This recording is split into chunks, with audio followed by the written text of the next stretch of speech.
तो क्या सीखेंगे इसमें, किसी आवेशित चालक गोले के कारण वैद्युत क्षेत्र की तीव्रता।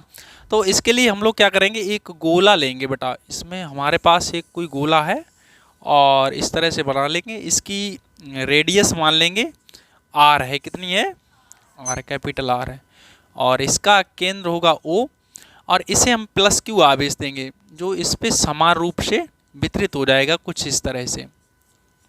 इस तरह से यहाँ पे हम लोग इसे दिखा देंगे। तो हम कहेंगे कि माना कोई चालक गोला है और खोखला है, जो कैसा है, खोखला है, इसकी त्रिज्या है स्मॉल आर है, और इस पे हमें जब आवेश दिया तो समान रूप से इस पे क्या हो गया, वितरित हो गया।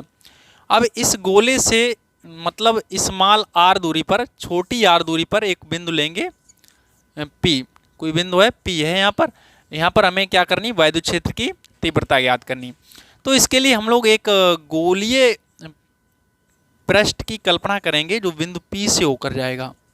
तो इसके लिए हम लोग क्या करेंगे बेटा, एक स्मॉल आर त्रिज्या के गोलीय पृष्ठ की कल्पना करते हैं जो कहाँ से होकर जाता है, बिंदु पी से होकर जाता है। अब इसी पी के चारों ओर एक सूक्ष्म छोटा सा क्षेत्रफल ले लेंगे। यहाँ पर इसका क्षेत्रफल कितना होगा, डी होगा, क्षेत्रफल कितना लेंगे, डी। और इसी बिंदु पर जो क्षेत्रफल वेक्टर होगा, इसकी जो डायरेक्शन होगी बाहर की ओर होगी अविलंब के अनुदिश, ठीक है ना। अच्छा बेटा, इसके कारण जो वैद्युत क्षेत्र की तीव्रता होगी उसकी भी डायरेक्शन क्या होगी, बाहर की ओर होगी, तो ई भी उधर ही जाएगी जिधर क्षेत्रफल वेक्टर है, डायरेक्शन दोनों की सेम होगी। तो इसलिए यहाँ पे थीटा का जो मान होगा वो क्या होगा, 0 होगा, क्योंकि वैद्युत क्षेत्र की तीव्रता और क्षेत्रफल वेक्टर डी ये दोनों कैसे हैं, समांतर हैं, दोनों कैसे हैं, समांतर हैं, इस वजह से यहाँ पे थीटा का मान 0 होगा, 0। तो यही बातें हम लोग यहाँ पे बेटा लिख लेते हैं, तो इसमें लिखो। तो हम क्या देखें बेटा इसमें, अब यही सारी चीज़ है, तो इसमें हम लोग समझेंगे किसी आवेशित चालक गोले के कारण वैद्युत क्षेत्र की तीव्रता। तो इसके लिए हमने बेटा आपको बताया है कि हमने एक चालक कोई गोला लिया है जिसकी त्रिज्या है कैपिटल आर, और इस चालक गोले को जब हमने प्लस क्यू आवेश दिया है तो इसके पृष्ठ पर मतलब सतह पर समान रूप से क्या हो गया है, वितरित हो गया है, बट गया है। अब इसके सेंटर से स्मॉल आर दूरी पर कोई बिंदु है पी, जहां पर हमें वैद्युत क्षेत्र की तीव्रता ज्ञात करनी है।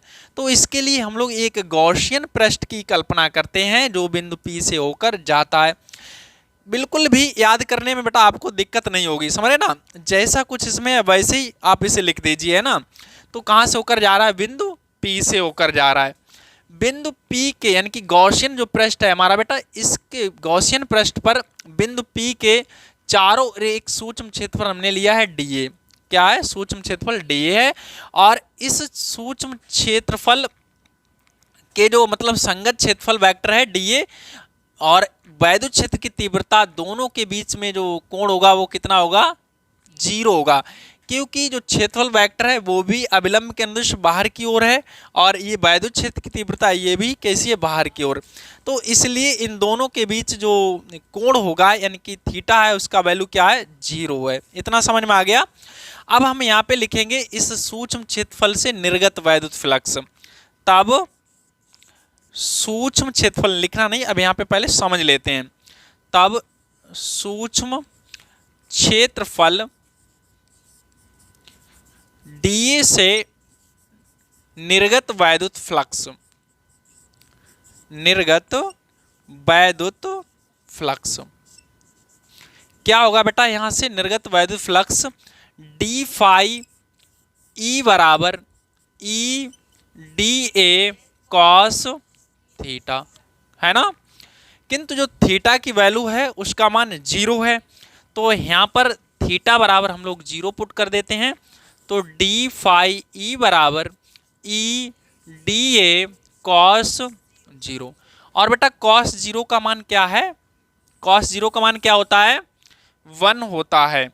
तो डी फाई ई बराबर ई डी ए, इतना समझ में आया।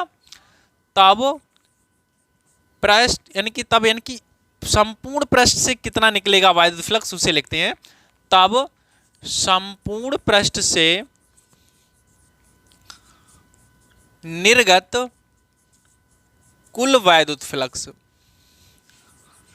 कुल वैद्युत फ्लक्स। तो यहां से बेटा आएगा इंटीग्रेशन, इसका क्या कर देंगे, इंटीग्रेशन डी फाई ई बराबर whole integration E D A. इससे तो डी हट जाएगा, तो यहां से डी फाई ई मिल जाएगा, और ई को हम लोग बाहर निकाल लेंगे बेटा, और ये होगा डी ए। कोई दिक्कत है? अब यहां समझिए बेटा, देखिए यहां पर ये जो छोटा सा क्षेत्रफल है डी ए, समझ रहे ना, छोटा सा है, और इसका संपूर्ण पृष्ठ मतलब इसका जब समाकलन करेंगे तो वो किसके बराबर हो जाएगा, इंटीग्रेशन डी ए के बराबर। तो जब इसका हमने समाकलन किया होगा तो जो ऊपर वाला गोला होगा उसका पूरा पृष्ठीय क्षेत्रफल इसमें शामिल हो गया होगा, और गोले का पृष्ठीय क्षेत्रफल क्या होता है, 4 पाई आर स्क्वायर होता है। क्या होता है? तो कुल मिला के इंटीग्रेशन डीए की जो वैल्यू होगी वो 4 पाई आर स्क्वायर के बराबर होगी, है ना, क्योंकि इसकी जो बड़े वाले जो गोला दिख रहा है इसकी रेडियस स्मॉल आर हमने मानी है, तो इस पूरे गोले का जो पृष्ठीय क्षेत्रफल होगा किसके बराबर होगा, 4 पाई आर स्क्वायर के बराबर। डी का मतलब होता है छोटा, डी का मतलब क्या होता है, और उसका हमने समाकलन कर दिया तो इसका मतलब हो गया संपूर्ण पृष्ठ। क्या हो गया? संपूर्ण पृष्ठ। तो अब हम इसकी जगह रखेंगे, वैल्यू रख देंगे, तो डी फाई ई बराबर ई, और इसका मान क्या है, 4 pi are square, 4 pi are square. इसे डाल लेते हैं समीकरण 1 डाल दीजिए। इतना हो गया। इसके बाद हमें गॉस कुछ बता के चले गए। गॉस क्या बता चले गए कि जो फाई ई है वो किसके बराबर होता है, क्यू बटा एप्सिलॉन जीरो, है ना। तो ये जो हमारा गॉसियन पृष्ठ है इसने हमने आपको बताया कि टोटल हमने कितना आवेश इसे दिया था, प्लस क्यू आवेश दिया था, तो वही तो इसमें गिरा हुआ आवेश है। तो उनके यानी कि गॉस के जो हिसाब से क्या होगा, गॉस के नियम से, तो गॉस बता गए हैं कि जो फाई ई की वैल्यू होती है वो क्यू बटा एप्सिलॉन जीरो के होती है ना। तो इसका मान उठा के यहाँ पे हम लोग रख लेते हैं। तो क्यू बटा एप्सिलॉन जीरो बराबर E into 4 pi are square.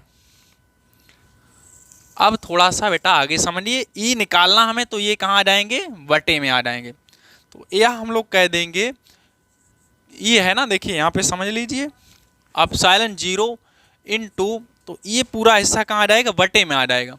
तो 1 अपॉन क्या हो जाएगा, 4 पाई आर स्क्वायर, किसके बराबर हो गया, ई के बराबर।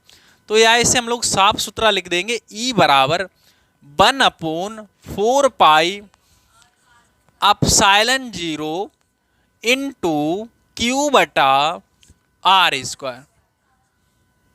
समझ में आ रहा है कि नहीं? तो ये हमारा फार्मूला निकल के आ गया, न्यूटन प्रति कूलम। तो ये देखिए बेटा, एक इस तरह से व्यवहार कर रहा है कि जैसे ये जो संपूर्ण आवेश है ऐसा लग रहा है इसके सेंटर पर इकट्ठा है। अब थोड़ा सा इसे हम लोग और समझते हैं। किंतु हम लोग बेटा जानते हैं, किंतु सिग्मा बराबर होता है क्यू बटा ए। क्यू बटा क्या होता है, ए होता है। तो यहाँ से क्यू का मान निकालेंगे, सिग्मा यानी कि सिग्मा होता है पृष्ठीय आवेश घनत्व। क्या होता है, पृष्ठीय आवेश घनत्व होता है। तो ये इधर जाएगा इनटू, अब समझो बेटा, ये है आवेश और ये क्षेत्रफल, मतलब क्षेत्रफल वो है जिस पे आवेश फैला हुआ है। तो ये जो हमारा गोला है बेटा अंदर वाला दिख रहा है ना, इसी पे तो आवेश फैला है। इसके पूरे पृष्ठीय क्षेत्रफल पर आवेश फैला, और इस गोले का पृष्ठीय क्षेत्रफल अंदर वाले कितना होगा, 4 पाई कैपिटल आर स्क्वायर, यही तो होगा। तो ये वैल्यू उठा के हम लोग यहाँ पे रख देते हैं, एक का मान। तो क्यू बराबर मिल जाएगा sigma into 4 pi are square, और ये सारा क्यू का मान उठा के यहाँ पे रख लीजिए। तो ई बराबर मिल जाएगा 1 upon 4 pi epsilon zero into sigma into 4 pi are square बटा छोटी आर स्क्वायर। ठीक है, 4 पाई से बेटा 4 पाई आपका कट गया, तो ई बराबर मिल गया सिग्मा बटा एप्सिलॉन जीरो इंटू बड़ी आर और बटे कौन है, छोटा आर, यानी कैपिटल आर बटा स्मॉल आर, और इसका क्या है, होल स्क्वायर कर दिया। तो ये हमारा फार्मूला निकल के आ गया है। इसे नोट करिए, फिर हम लोग आगे बढ़ते हैं। मानिए बेटा कि दूसरी बात हम लोग सीखेंगे ऐसे गोले के पृष्ठ पर, किसके लिए है, गोले के पृष्ठ पर। तो पृष्ठ पर कैसे हम लोग करेंगे यहाँ पे समझो। जैसे ये जो बिंदु है ये खींच के हम लोग कहाँ ले आए, यहाँ ले आए, है ना, ये पी यहाँ है ना, अब कहाँ ले आए, पृष्ठ पे ले आए, समझ रहे ना। पहले जी ये डिस्टेंस कितनी थी, आर थी, स्मॉल आर थी, तो यहाँ पर इसके लिए स्मॉल आर के लिए क्या सूत्र था, ई बराबर ये था सिग्मा बटा अपसाइलन जीरो आर बटा स्मॉल आर, और इसका क्या है, होल स्क्वायर। अब पृष्ठ के लिए जब बात आई बेटा तो ये जो बिंदु है खिंच के कहाँ आ गया है, यहाँ पे आ गया है। जो स्मॉल आर है वो खिंचती हुई छोटी होते होते वो यहाँ पे आ गई ना, और ये दूरी जो है इसके बराबर हो गई है, हो गई कि नहीं हो गई है। तो ऐसी स्थिति में जो स्मॉल आर है वो किसके बराबर हो जाएगी, कैपिटल के आर की। तो इस स्थिति में क्या होगा, इस स्थिति में मतलब हमारा जो इस कंडीशन में ये होगा कि जो स्मॉल आर है वो किसके बराबर हो गया, कैपिटल आर के बराबर। तो जहाँ पे छोटा आर है वहाँ क्या लिख देंगे, कैपिटल आर। तो ई बराबर सिग्मा बटा अपसाइलन जीरो कैपिटल आर बटा कैपिटल आर और इसका स्क्वायर, तो ये इससे कट गया।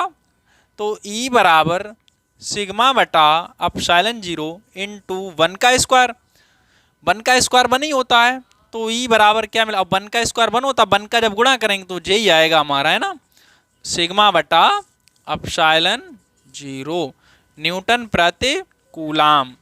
चलिए इसे बेटा छापिए।